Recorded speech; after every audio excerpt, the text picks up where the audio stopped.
Amados hermanos, les enviamos un afectuoso saludo a todo nuestro grupo de estudio de bibliología. Estamos agradecidos con Dios porque, a pesar de esta contingencia tan fuerte, nos permite terminar una materia más del instituto. Estamos acabando bibliología y pues felicitamos a los hermanos que están haciendo sus tareas, que están siguiendo el material. En la hora 15 el tema es la Biblia en español y para la hora 16, o sea, para la próxima semana, hay una tarea que dice 7 versiones de la Biblia en español. Entonces, si usted conoce algunas versiones en nuestro idioma, pues puede citarlas para que vayamos teniendo un contexto más amplio de este tema tan importante que es la palabra de Dios en nuestro idioma.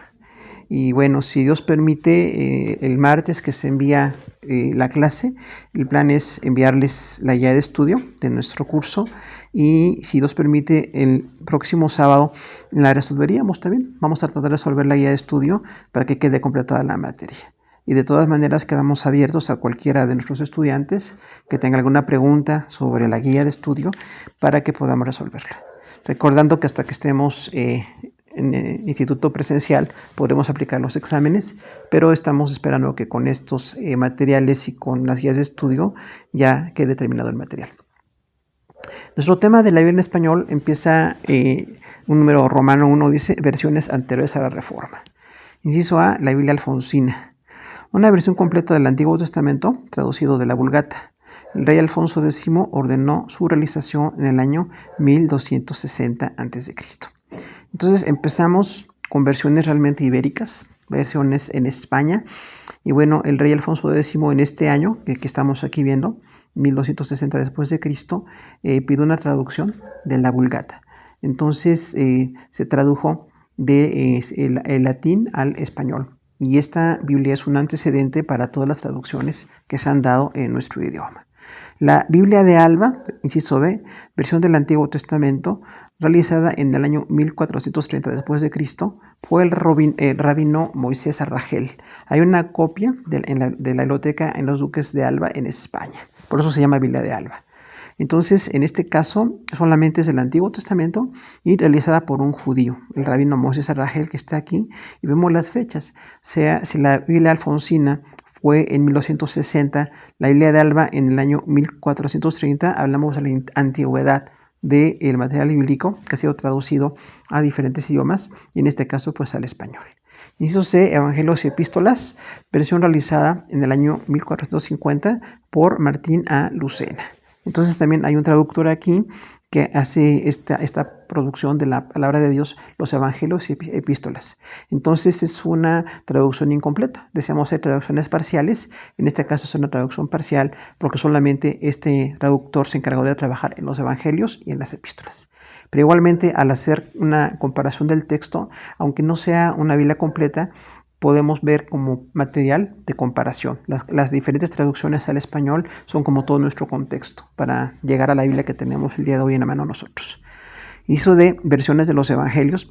Los evangelios litúrgicos fue hecha en el año 1490 por Juan López. Los 4 evangelios realizada por el benedictino Juan de Robles. Entonces son 2 versiones de 2 traductores distintos en español. La primera se llama Evangelios litúrgicos, así tal cual, y solamente es una traducción de los evangelios. No hay alguna aportación más, solamente es al español de ese momento la traducción de este traductor Juan López. Y los 4 evangelios también es una obra similar, muy parecida, pero no es idéntica. Hay algunas variantes en el español de ese momento y fue hecha por un religioso benedictino, Juan de Robles, quien vivió del año 1492 al 1572 después de Cristo. Entonces tenemos un antecedente de traducción de la palabra del Señor. El Pentateuco. Eso es realizado en el año 1497 por judíos desterrados de España y Portugal a causa de la Inquisición. Aquí tenemos entonces una traducción propiamente de judíos, es el Pentateuco. Nada más los 5 libros, por eso decimos es una traducción parcial. Pero en el año 1497 un grupo de judíos fueron desterrados de España. Empezamos con lo que es la Inquisición, y la Inquisición atacó mucho a los traductores, tanto judíos como cristianos, y bueno, pues estos judíos que estaban allí en España fueron desterrados de España y Portugal a causa de la Inquisición, pero dejaron una traducción que es el Pentateuco en ese año. Inciso E, la Biblia de Quiroga. El cardenal Quiroga, en el año 1527 después de Cristo, tradujo el Antiguo Testamento tomando como base la Vulgata. Entonces es una Biblia completa, pero en este año, 1527, se tradujo tomando como base la Vulgata. Entonces, de la Vulgata latina ya no fue directamente del hebreo, griego y arameo, sino del idioma latín. Se tradujo esta Biblia Vulgata y bueno, se trasladó del latín al español. Vamos a ver algunas versiones realizadas durante la Reforma, punto 2 de nuestro tema del día de hoy. Y son versiones que vamos a ver como una gran aportación para el estudio de la palabra, una aportación muy documental. Inciso A, los Salmos, los Evangelios y las Epístolas, realizada por Juan de Valdés, quien vivió del 1490 al 1541 después de Cristo. Esta traducción la hizo en el año 1534 después de Cristo. Entonces, Salmos, Evangelios y Epístolas, otra vez es una traducción parcial, pero ya va mucho con el enfoque evangélico. Recordamos que la Reforma trajo un apego por la palabra de Dios, por buscar más lo que dice el texto que lo que decía un grupo religioso, y entonces Juan de Valdés es un traductor muy bueno, y habiendo sido de contexto católico romano, al aceptar el Evangelio, empezó a hacer esta traducción. Salmos, Evangelios y Epístolas es una versión que es parte del antecedente que nosotros tenemos. El Nuevo Testamento de Encinas, en el año 1543 después de Cristo, el reformista Francisco de Encinas realizó esta obra, fue encarcelado por orden de la Inquisición, escapó 2 años después, pero muchas copias de su trabajo fueron destruidas. Entonces, el Testamento de Encinas es una traducción víctima de la persecución. Recordamos muy bien lo que es la Inquisición que se ejerció en contra de los evangélicos de la Reforma. Y bueno, en el año 1543 después de Cristo, Francisco de Encinas, que es uno de los reformadores, hizo una obra del Nuevo Testamento. Es una traducción parcial, pero es todo el Nuevo Testamento, desde Mateo hasta Apocalipsis. Y esta traducción es buena para nosotros, pero lamentablemente la Inquisición lo convirtió en un hereje, en un perseguido, y él estuvo encarcelado. Pero también escapó y después de estar en la cárcel continuó con su trabajo de reformador. Pero muchas copias del Nuevo Testamento de Encinas fueron destruidas, fueron quemadas, fueron destruidas porque la Inquisición las consideraba como obras heréticas. Entonces ahí recordamos mucho cuántas veces la Biblia ha sido atacada por grupos religiosos o culturales que han estado en contra de la palabra del Señor. Y el Testamento de Encinas hay muy pocas copias por esa causa, porque hubo mucha destrucción del material que produjo este traductor.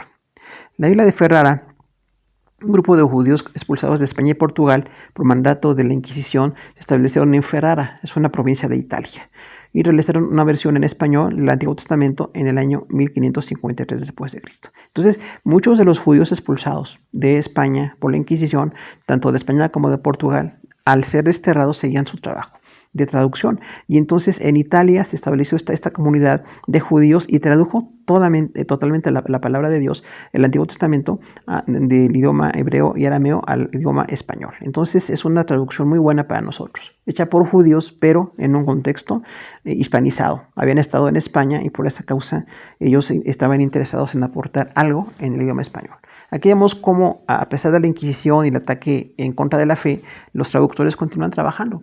Los traductores continuaron haciendo la obra de Dios y por eso nosotros hoy tenemos la palabra de Dios en nuestras manos. Gracias a gente muy valiente, usada por Dios, pero gente que expuso su vida con tal de llevar la palabra. Por eso nosotros decimos que tenemos que amar la palabra, porque no fue fácil que llegara a nuestras manos. Hubo mucha persecución, mucha adversidad en contra de los traductores. Inciso D, el Nuevo Testamento de Pérez. Juan Pérez es un reformador basado en los trabajos de Juan de Valdés y Francisco de Encinas para realizar una versión corregida de Salmos y el Nuevo Testamento.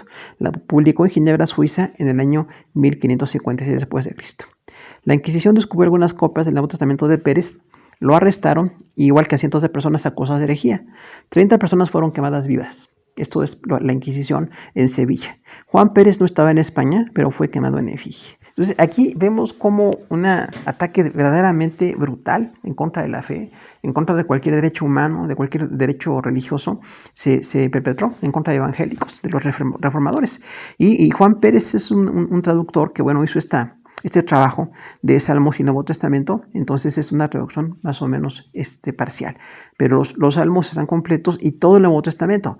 Fue publicado en Ginebra, Suiza, donde había un poco más de libertad para poder traducir, para poder hacer el trabajo del Evangelio. Pero la Inquisición fue hasta Suiza y encontró a estos seguidores del Testamento de Pérez y hubo, como vemos aquí, un arresto de cientos de personas. Cientos de personas fueron arrestadas por estar leyendo el Nuevo Testamento en su idioma, y esto habla mucho del ataque contra la fe. Un ataque en contra del idioma, en que la gente quería conocer de la palabra de Dios. No había ningún delito, salvo leer la palabra y empezar a publicar lo que nosotros conocemos como evangelio, pero fueron quemadas vivas 30 personas. Esto fue un ataque verdaderamente muy, muy extremo, y dice que fue en Sevilla, una provincia española, pero como Juan Pérez no estaba en España, fue quemado en efigie. O sea, erigieron una especie de monumento y quemaron en el nombre de Juan Pérez. Ahí hablamos de la gran violencia que ha habido en contra de la predicación de la palabra de Dios. Es importante recordar gente como Juan Pérez, que bueno, es un traductor valiente que expuso su vida, y la gente que estaba leyendo, que murió, hay 30 personas quemadas, bueno, habla de la gran violencia que ha habido en contra de la fe. Hizo Samuel Guerea en el año 1557 después de Cristo, realizó la versión de 1 de Samuel hasta 2 de Reyes. Entonces es una traducción parcial, otro traductor reformista, y en este año 1557, exactamente el tiempo de la reforma, tradujo desde 1 de Samuel hasta 2 de Reyes. Son algunos de los libros históricos, pero esta traducción se suma a las traducciones que tenemos de estas mismas porciones, y entonces es importante contrastar. Algunos eruditos tienen que contrastar las versiones completas con las versiones incompletas, incluso las versiones de un libro o 2 o 3 libros, porque eso enriquece mucho el idioma original en que se estaba usando y el idioma al que está traduciéndose, que en este caso para nosotros es en español, y como mexicanos pues nos interesa mucho la traducción que tenemos en nuestro idioma, que veremos, si Dios permite, al final de esta clase, cómo está actualizado en el idioma nuestro. Inciso F, en el año 1557 después de Cristo, Bernardino de Rebolledo, quien vivió de 1597 a 1677 después de Cristo, hizo una versión de Job y Lamentaciones, nuevamente una versión parcial, pero este traductor, este reformista, se dedicó a estudiar Job y Lamentaciones. Son 2 libros, pero como siempre repetimos, enriquece toda la cantidad de traducciones que se han hecho para nuestro idioma. Entonces, para poder ver Job y Lamentaciones, también en este caso, la traducción de Bernardino de Rebolledo enriquece. Y eso hacen los traductores, suman todas las versiones que hay, las aportaciones, el español del tiempo que se manejaba, algunos más pues aún desde los originales, ¿no? Idioma hebreo, arameo, griego y diferentes otros idiomas, para ver lo que aporta cada una de estas obras de traducción. Para nosotros, aunque sea un libro o 2, aporta siempre para la Biblia en español. Inciso G, Luis de Granada, quien vivió de 1505 y murió en 1588 después de Cristo, en el año 1557 presentó Evangelios y Epístolas. Si vemos, Samuel de Guerea, Bernardino de Rebolledo y Luis de Granada están presentando partes del Nuevo Testamento o del Antiguo Testamento, pero fue un trabajo que fue dirigido por Dios definitivamente, y vemos nosotros Evangelios y Epístolas se añade para traducción al idioma español. Entonces sí, los 4 evangelios están completos, y las epístolas que nosotros conocemos, paulinas y generales, fueron traducidas por este hombre, Luis de Granada. Y recordad que una traducción no es tan fácil, porque realmente se requiere conocer muy bien los idiomas originales y el idioma al que se está trasladando la traducción, y es un trabajo verdaderamente fuerte, no es cualquier situación. Inciso H, una Biblia muy reconocida, la Biblia del Oso. El 28 de septiembre de 1569 después de Cristo, Casiodoro de Reina publicó en Basilea, Suiza, una traducción completa de la Biblia, a partir de los idiomas originales. El nombre de esta obra se debe a que en su portada se presenta un oso comiendo miel. Esta versión incluye una introducción del Antiguo Testamento con los libros apócrifos y el Nuevo Testamento. Entonces, para nosotros, en la versión en español que seguimos usando, la traducción Reina Valera, originalmente se dio en el año 1569 después de Cristo, hace casi 500 años, pero se le llama así Biblia del Oso porque en la portada estaba una imagen de un oso comiendo miel. algo así como haciendo alusión a lo dulce que es la palabra de Dios y que nosotros la buscamos como algo dulce, como algo deleitoso. Esta Biblia se puso nada más un oso así en la portada y por eso se le conoce de esta manera. Es algo así muy raro para nosotros, pero la Biblia del oso es la Biblia de Casiodoro de Reina. Nada más era por la portada, que en este momento les pareció importante presentar como para despertar el interés de la gente. Esta portada, un diseño muy sencillo, pero hasta el día de hoy se conserva ese nombre de la Biblia del oso. Bueno, otra vez publicada en Basilea, Suiza, decíamos, donde hay un poco más de libertad para los reformadores. Dios usa lo histórico, lo cultural, lo político, para que la obra siga adelante. Y esos hombres, como Casiodoro de Reina, es un ejemplo para nosotros, porque realmente fue una aportación, la traducción completa. Es interesante notar que fue desde el hebreo, arameo y griego al idioma español. Es una traducción directa, no pasó por latín ni por otros idiomas, fue directamente a los idiomas originales. Al principio de cada capítulo incluye un resumen, un bosquejo al margen, referencias y variantes. Esto es toda una aportación, porque nosotros recordamos que las Biblias hasta ese momento tenían nada más un enfoque muy religioso, en cuanto al enfoque que si fuera católico romano, y este momento empezara el enfoque evangélico, pero muchos de los evangélicos todavía hasta al traducir Biblias el día de hoy incluyen esto, un bosquejo o un resumen y al margen referencias y variantes. Entonces, Casiodoro de Reina lo hizo hace 500 años, exactamente al empezar la traducción, presentó un resumen al principio de cada libro, el bosquejo y referencias al margen. Entonces, era un estudio más a fondo del texto de la palabra de Dios. Vamos a ver también entonces, Casiodoro de Reina nació en Sevilla en el año 1519 después de Cristo. Estudió en el convento de San Isidro, se adhirió al movimiento de reforma, por lo que tuvo que huir de España. En el año 1557 después de Cristo se estableció en Ginebra, Suiza. También vivió en Frankfurt, Alemania, en donde se afilió a una iglesia de habla francesa. En el año 1560 fue pastor de una iglesia en Londres. Entonces, esos traductores son verdaderos siervos de Dios, pastores, maestros, estuvieron en varios países, con varios idiomas trabajando para poder seguir proclamando la palabra del Señor. Entonces, un poco por la Inquisición, por la persecución que había, se tenía que cambiar de ciudad. Y esa obra que él hizo de la traducción de esta Biblia, pues fue toda una aportación para nosotros que estamos en idioma español. En Basilea, Suiza, a lo largo de 2 años de trabajo intenso, realizó la traducción de la Biblia. Posteriormente regresó a Frankfurt, Alemania, donde tras una importante labor como pastor, murió en el año 1594 después de Cristo. Entonces, este hombre que hizo esta traducción la tardó 12 años. Imagine usted 12 años de trabajo para traducir la palabra, además de lo que tenía trabajo como pastor y como maestro. Entonces, estos traductores son una aportación verdaderamente invaluable para nosotros en español. Por eso, siempre cuando vemos la traducción en nuestro idioma, aunque es español actualizado, como veremos enseguida, pero siempre damos gracias a Dios por gente que se dedicó, que conoce los idiomas originales, que conoce muy bien nuestro español y que hizo esta aportación de esta Biblia. Entonces, la Biblia del oso es la Biblia de Casiodoro de Reina. Inciso I, la Biblia de Valera. En el año 1602, Cipriano de Valera publicó en Ámsterdam, Holanda, una edición corregida de la versión de Casiodoro de Reina, comparó la versión con los textos hebreo y griego y realizó pequeños cambios. Puso en una sección aparte los libros apócrifos del Antiguo Testamento. Este trabajo duró 20 años. Entonces, por eso, normalmente cuando dicen la traducción que mucho usamos, algunos evangélicos, es Reina Valera. Los apellidos del primer traductor y del primer hombre que revisó esa obra unos años después, unas décadas después. Pero bueno, en Ámsterdam, Holanda, como dice aquí, hizo una corrección a esa versión y solamente hizo pequeños cambios, pero puso por separado los libros apócrifos. Recordemos que poner libros apócrifos era una tradición para algunos y no siempre la Biblia, como en este caso, la Biblia del oso los contenía porque no había un acuerdo sobre que no eran inspirados. Entonces estamos viendo cómo ya Valera sí los puso aparte, como parte de un estudio, pero el texto original desde Mateo hasta Malaquías está completo, y desde Génesis hasta Malaquías y de Mateo hasta Apocalipsis, Antiguo y Nuevo Testamento, para nosotros están completos y no necesitamos más versiones de este tipo de los apócrifos. Cipriano de Valera fue un gran escritor, amigo de Juan Pérez y de Casiodoro de Reina.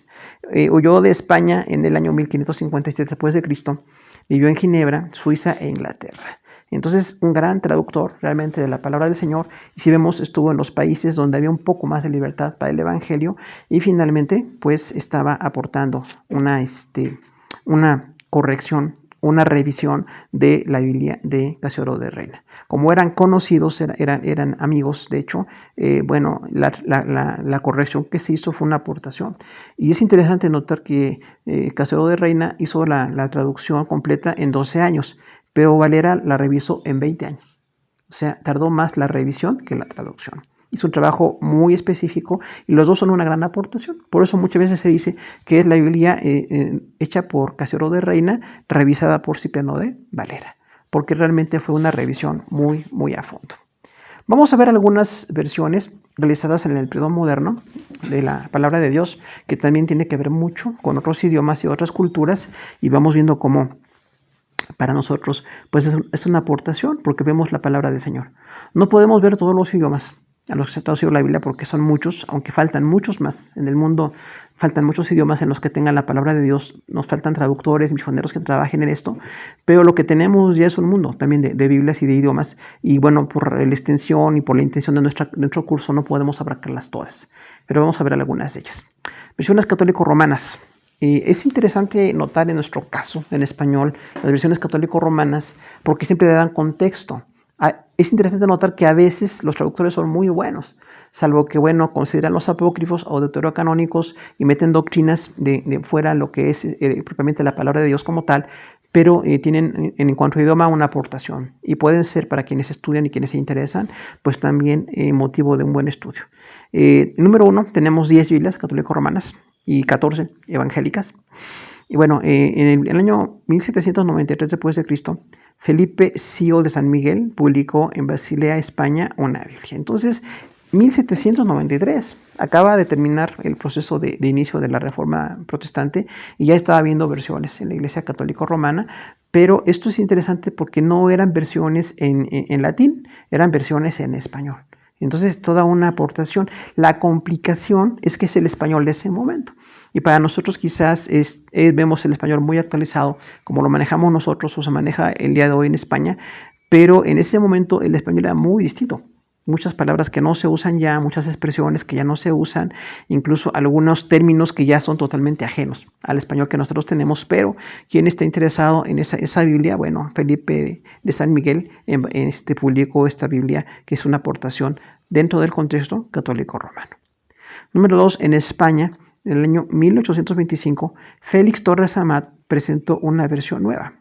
Esto es muy, muy bueno porque podemos ver que en muchas ocasiones las personas que son católicos romanas se basan mucho en el texto de Torres Amat. Torres Amat, entonces, es una traducción, pero apenas tiene 200 años, en el año 1825, entonces es muy reciente. La aportación de esta Biblia es que el español es un poquito más cercano al nuestro, aunque no tenemos todo el interés de ver toda la traducción o los apócrifos o deuterocanónicos que él incluye, pero sí podemos hacer comparación con el idioma que nosotros tenemos y sí es una muy buena traducción. La Biblia de Torres Amat, católico romana, es una muy buena traducción y en cuanto al texto aporta riqueza, aporta en ese momento lo que era el contexto de España, cómo estaba manejándose el idioma, y esto da un clásico, esta Biblia de Torres Amat. Entonces, para nosotros como estudiosos de la palabra podemos verla como referencia de comparación, de estudio o también de aportación. Podemos ver ahí qué aporta esta Biblia. Ahí no todo es bueno, también algunas traducciones no son tan exactas o siempre caen en alguna aplicación un poquito más en el ámbito religioso que en el ámbito propiamente de traducción, pero finalmente podemos ser enriquecidos con este estudio. En el año 1903, fíjese usted, apenas 3 traducciones, 1793 la primera, 1825 la segunda y hasta 1903 una tercera. Hubo muy pocas traducciones de la Biblia católico-romana en este tiempo de la Reforma. Vamos a ver entonces que en 1903 Juan de la Torre publicó la versión del Nuevo Testamento. Ese trabajo fue realizado en Argentina. Entonces aquí hay dos cosas que tenemos que notar. La primera es que es una traducción parcial, nada más es el Nuevo Testamento. Y la segunda es que fue realizado en Argentina. Entonces está muy apegado al español de Argentina de este tiempo, 1903, pero es una aportación en cuanto a la actualización de la traducción católico-romana, porque tiene una forma de manejar el idioma. Estos traductores veían las versiones en latín o en hebreo, arameo y griego y las trasladaban al español de su momento. Entonces, hombre lo hizo en Argentina, es un trabajo hecho en Argentina. Entonces vemos cómo la palabra de Dios ha ido a diferentes países y finalmente es toda una aportación. Cuando la Biblia llega a esos idiomas, en esos países, algo queda. La palabra de Dios nunca, como dice, volverá vacía. Entonces, aunque sea en otro idioma, en un medio no propiamente evangélico, pero la palabra de Dios se tradujo en este año, 1903. En España, en 1944, se reeditaron las versiones de Eloíno Nácar, Foster y Alberto Colunga Cueto. Esta versión también es un clásico, se llama Nácar Colunga, pero se hizo apenas en 1944. Y bueno, se llama Nácar Colunga porque son dos traductores, Eloíno Nácar Foster y Alberto Colunga Cueto. Son dos católicos romanos eruditos muy bien en los idiomas y es toda una aportación también. Junto con la Torres Amat, la Nácar Colunga son dos Biblias muy usadas dentro de la Iglesia Católica Romana y sí tiene muy buena traducción. Es muy buena la traducción. Si apartamos cualquier otro contexto, otro comentario propiamente de índole religioso, la traducción es buena. Para nosotros como estudiosos de la palabra del Señor podemos ver esas traducciones. Y a veces se aportan, porque algunos de ellos eran verdaderos eruditos. Estos teólogos católicos romanos también eran muy buenos como traductores. En el año 1944, después de Cristo en España, se presentó la versión de José María Bover y Francisco Cantera. Entonces ya es a la mitad del siglo pasado en España y esta versión de José María Bover y Francisco Cantera actualizó mucho el idioma. La aportación de estos traductores es que el español antiguo se fue actualizando de una manera más o menos paulatina, ¿no? Porque realmente si viéramos las Biblias, igual que la nuestra, la Reina Valera del español original, que se tradujo, es muy distinto. De hecho, entenderíamos muy poquito del idioma original al idioma que manejamos el día de hoy. Entonces, estas traducciones hechas dentro del contexto de la Iglesia Católica Romana también tienen una aportación en cuanto a la actualización del idioma y sí, se pueden estudiar y pues son muy buenos traductores, se pueden ver. Número 6. En el año 1957 en Argentina se publicó la versión del obispo Strobinger. Es interesante porque Strobinger es de habla inglesa, pero tiene una traducción al español y conoce muy bien la Biblia en este idioma y es también, como vemos, Dios usa a traductores de muchos lugares y muchos idiomas, incluso de enfoques culturales o religiosos, pero finalmente sus producciones llegan a ser una aportación. Para nosotros como estudiosos puede ser en nuestro idioma un estudio de esta palabra y fue en 1957. Entonces muy reciente esta traducción y bueno, es un obispo, es un prelado de la Iglesia Católica Romana, pero sí tiene una aportación en cuanto a idioma y en cuanto a actualización también. Número 7, en 1962 se editó en México el Nuevo Testamento.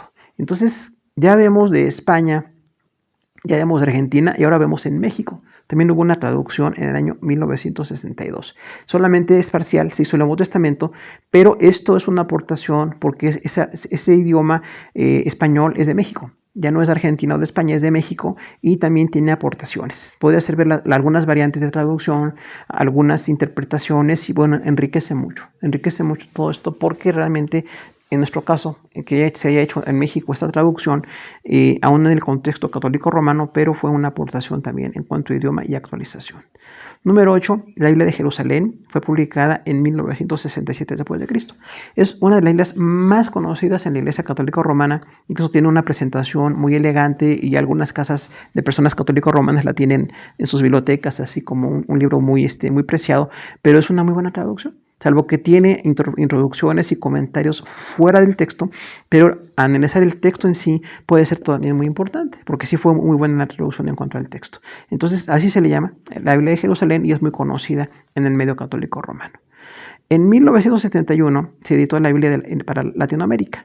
Esta es otra aportación, ya no es tan fuerte como fue la Biblia de Jerusalén, pero la Biblia para Latinoamérica es interesante porque usa un español un poco más diverso.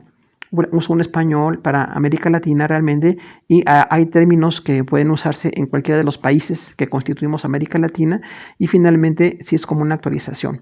La única debilidad es que no todas las variantes de idiomas se usan en todos los países. Cada uno de los países que hablamos español tenemos un manejo muy particular del idioma, pero sí puede ser estar comparando o estar contrastando y podrá verse cómo se tradujo para cierto sector de América Latina, de esa parte de América Latina, cualquiera de los países, alguna palabra, alguna traducción y bueno, pues sí, en cuanto al idioma enriquece mucho. Recordando que nuestro tema es la Biblia en español. En el año 1976, Luis A. Schockel y Juan Mateos publicaron la Nueva Biblia Española para América Latina. Entonces, es unos 5 años después de la Biblia para América Latina. Ahora, esta es la Nueva Biblia Española para América Latina y son 2 traductores, Luis Schockel y Juan Mateos. Entonces, estos traductores también aportan, posiblemente toman como base todas las Biblias anteriores que vemos, de este siglo por lo menos, del siglo pasado, pero aportan hasta 1976, es la más reciente traducción católico-romana en nuestro idioma, y bueno, está traducida para América Latina, otra vez, no es nada más de un país, es para varios países, y eso tiene un punto fuerte y un punto débil. El punto fuerte es que puede aportar para varias naciones, pero el punto débil es que no todas las naciones manejan los mismos términos, como llamamos los modismos, entonces se incluye algunos modismos, posiblemente con la intención de hacer llegar la palabra para esos países, pero a veces los modismos, si no los entendemos, más que una aportación puede ser una debilidad. Más bien necesitamos ver la Biblia en nuestro idioma y quitar los modismos latinoamericanos en este caso, porque ya como que desvía un poco el texto, puede ser desviar un poco el texto. Vamos a ver algunas versiones evangélicas. Son 14 las que tenemos aquí. La primera dice, en el año 1858, Guillermo Norton editó las escrituras del Nuevo Pacto, solo contiene el Nuevo Testamento. Entonces, estas versiones que son propiamente evangélicas, ya veíamos en las semanas pasadas las que hicieron pues Martín Lutero y otros reformadores, pero ahora estamos hablando de español. Y en español fue hasta 1858 que este teólogo, Guillermo Norton, editó las escrituras del Nuevo Pacto. Y al aportar nada más el Nuevo Testamento, bueno, pues enriquece. No contiene nada del Antiguo Testamento, pero lo que aporta el Nuevo Testamento para nosotros decimos es de contexto. Decimos, un estudio de contexto es ver en el idioma nuestro qué aportan estas traducciones. Será muy difícil tenerlas todas, pero quien tiene la bendición de tener algunas traducciones, especialmente las evangélicas, sí se puede hacer una comparación. Una comparación para ver qué aportaba cada uno de los traductores, y finalmente algunas son muy buenas, aunque decíamos otras no son tan buenas finalmente, pero de tomar lo bueno, ¿no? Retener lo bueno de cada uno de estos traductores, y bueno, fue en 1858, primera versión en español por un reformador. En el año 1893, H.B. Pratt publicó la versión moderna, tradujo toda la Biblia, con la cooperación de destacados dirigentes evangélicos de Estados Unidos y de América Latina. Y aquí vemos una aportación muy de evangélicos, o sea, realmente la versión de Pratt está en español, se llama versión moderna, entonces trata más o menos de actualizar el idioma, aunque es 1893, para nosotros más de 100 años atrás, pero la aportación es que tradujo toda la Biblia. Entonces, desde el Génesis hasta Apocalipsis, traducir al español fue un trabajo muy extenuante, pero se logró. Tenemos la versión moderna, pero pidió cooperación de dirigentes evangélicos de Estados Unidos y de América Latina. Entonces, esta cooperación, decíamos, es muy de evangélicos porque a veces pasa que un buen traductor o un buen editor invita a traductores o gente destacada de otros países. Aquí dice que de Estados Unidos y de América Latina. Entonces, ese conglomerado de traductores hace que haya una mejor aportación. Hay una revisión más completa porque no nada más es la obra de un hombre, sino un conjunto de eruditos. Pueden ser traductores, pueden ser gente que conoce idioma original, idioma actual. Hay personas que son lingüistas, hay personas que tienen otra especialidad. Entonces es muy bueno ver que haya un trabajo hecho en conjunto. Esto es, como decimos, para nosotros muy bueno porque enriquece la traducción. Posiblemente no nada más es la obra de un hombre, son muchos hombres, un traductor, muchos editores o gente que revisa, gente que actualiza, pero incluso dirigentes evangélicos, dice, ¿no? Entonces, a veces personas que tenían conocimiento más de América Latina evangélica, y esta Biblia, la versión moderna, entonces tiene una aceptación muy grande, y pues fue una aportación del siglo antepasado. Punto 3. En el año 1909 después de Cristo se realizó una nueva revisión de la Reina Valera. Vamos a ver que la versión Reina Valera es una de las más usadas por evangélicos, muy usada por muchos evangélicos, sobre todo de corte ortodoxo, o sea, muy tradicional, muy apegado a la palabra, pero la versión que se hizo hace 500 años, en 1909 se editó. Todavía en el siglo pasado había quien decía, tengo la versión 1909. O la versión 9. Es un español antiguo para nosotros, pero muy apegado a los idiomas originales. Entonces, esta versión 1909 fue una revisión. No es una traducción completa, es una revisión. Nada más del trabajo de Reina Valera se actualiza el español para poder ir quitando todas las palabras que ya no se usaban, las palabras que no hacen sentido, y entonces esta revisión fue muy reciente para nosotros, poquito más de 111 años, pero es una aportación. Y de hecho hay muchas personas que todavía, cristianos evangélicos, que la tienen. La versión 1909, aunque decimos es un poco antiguo el español, pero sí tiene mucha fidelidad al idioma original. Punto 4. En el año 1916 después de Cristo, las Sociedades Bíblicas Unidas editaron el Nuevo Testamento hispanoamericano. La aportación de Sociedades Bíblicas Unidas es muy interesante. Es un grupo que edita Biblias, es un grupo dedicado a la edición. Y como editores, bueno, pues buscan traductores, buscan aportaciones. Hay muchos otros, incluso materiales de misiones y de estudios. Si usted va a cualquier sociedad bíblica, aquí en México está en la calle Liverpool, ahí en la Ciudad de México, Sociedad Bíblica de México, y esa Sociedad Bíblica pues se dedica a estar traduciendo la palabra. Y en el caso de México, en 1916, o sea, realmente 7 años después de la versión 9 de Reina Valera, se hizo esta versión. Para nosotros es el Nuevo Testamento hispanoamericano. Es muy reciente, y aunque nada más es el Nuevo Testamento, finalmente tiene una aportación de actualización del idioma. Y como decimos, de comparar todo lo que es el Nuevo Testamento en español para nosotros, este Nuevo Testamento traducido para América Latina tiene una aportación de contraste y de comparación. En 1919, Pablo Besson publicó la versión crítica del Nuevo Testamento. Aquí tenemos que decir algo muy, ya hemos reiterado en varias materias y en varios grupos. En cuanto a la palabra de Dios, hay algunas variantes. Estamos hablando que tenemos 14,000 manuscritos, 14,000 piezas del Antiguo y Nuevo Testamento. Esas 14,000 piezas que estaban en materiales que ya vimos hace algunas semanas, pergaminos, vitelas, todo esto, algunas de ellas ocasionalmente hay un versículo que aparece en una de las colecciones y no aparece en otra colección, o una palabra, o una variante. Eso se llama así exactamente, variantes. Cuando hay variantes, hay dos puntos de vista. El punto de vista crítico es quitar las variantes para que no se incluyan versículos que supuestamente no estaban considerados en el idioma original. Hubo un grupo que se llamó la Alta Crítica, así tal cual. La Alta Crítica eran teólogos, algunos cristianos, otros no cristianos, pero estaban viendo desde el punto de vista de una crítica textual la palabra de Dios. Y decían, bueno, si estos manuales, estos manuscritos, no está este versículo, entonces vamos a quitar. Y esas versiones siempre se llaman versiones críticas. Pero de igual manera surgió otro grupo que se llamó la Baja Crítica.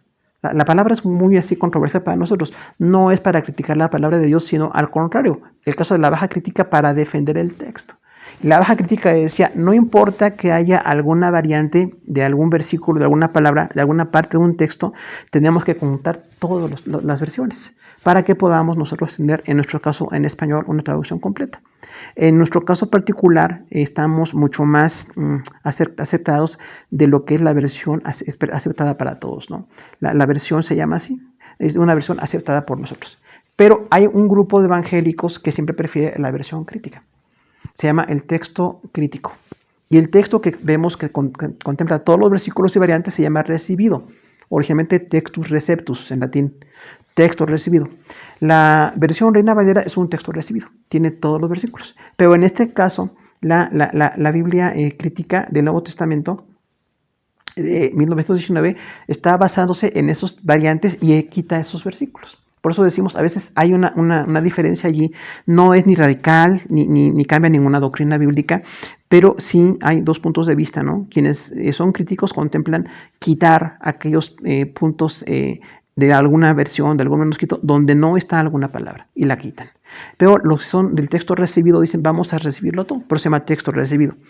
Entonces yo creo que definitivamente es mucho mejor la postura del texto recibido, pero en grupos evangélicos podemos ver gente que está con la versión crítica y otros que están con la versión recibida.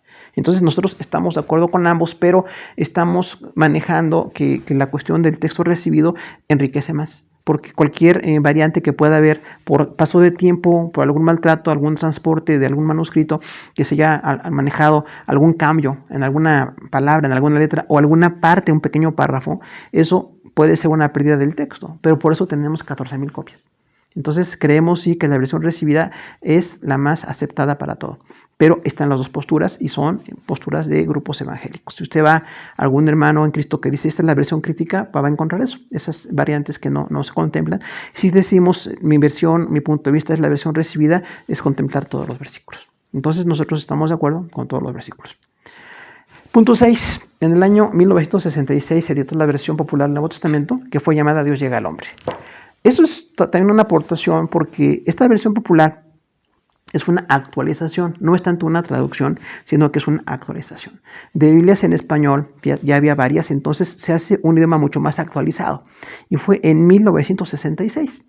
Y esa Biblia se llamó Dios llega al hombre. Algunos incluso que ya tenemos muchos años en el Evangelio, llegamos a ver esa Biblia que estaba titulada así, Biblia Dios llega al hombre. No tiene ninguna diferencia, es el mismo texto, nada más que lo actualizan mucho. Incluso hay ocasiones en que se hace un poco de paráfrasis para hacer una más o menos cercana a la traducción. Entonces esa versión popular es una aportación porque también aporta un poquito de actualización. Finalmente no trae muchas cuestiones de traducción, no enriquece la traducción, pero sí la actualización del idioma o hacer expresiones un poco más populares para que la gente las entienda. Y hubo muchas personas que les gustó mucho la versión Dios llega al hombre, no se desvía del texto, pero nada más no es tan clásica como la Reina Valera, por ejemplo. Pero hay un grupo también de evangélicos muy clásicos que siempre pues, nos gusta mucho usar la versión Reina Valera. Entonces, punto 7. En el año 1972 se publicó el Nuevo Testamento Viviente, que es una paráfrasis. Entonces, este Nuevo Testamento también es una aportación muy reciente, 1972, pero como paráfrasis tiene una cierta libertad en cuanto al texto. Como decíamos, trata de explicar, eso es una paráfrasis. En otras palabras, lo que dice el texto, siempre contemplando que se haga más cercano a las personas. Y finalmente, esto es como muy evangelístico el enfoque. Más que para cristianos muy estudiosos de la palabra, es para gente nueva. La gente que no entiende el español antiguo, que no entiende algunas expresiones antiguas, estas paráfrasis acercaban el mensaje para ese tipo de personas. Puede ser para nosotros como un contexto, ¿no? Decimos, yo prefiero ser incluyente tanto en el texto recibido como en las versiones populares y las versiones clásicas, y de todo eso hacemos una observación y tenemos una buena conclusión. Pero no podemos nada más quedarnos con la paráfrasis, porque a veces es un poco débil en cuanto a la traducción. Punto 8. En el año 1977, la versión actualizada de la traducción Reina Valera. Entonces, hubo 3 traducciones en el siglo pasado. La segunda fue en 1977. Otra vez, nada más es una actualización de la que estaba en 1909.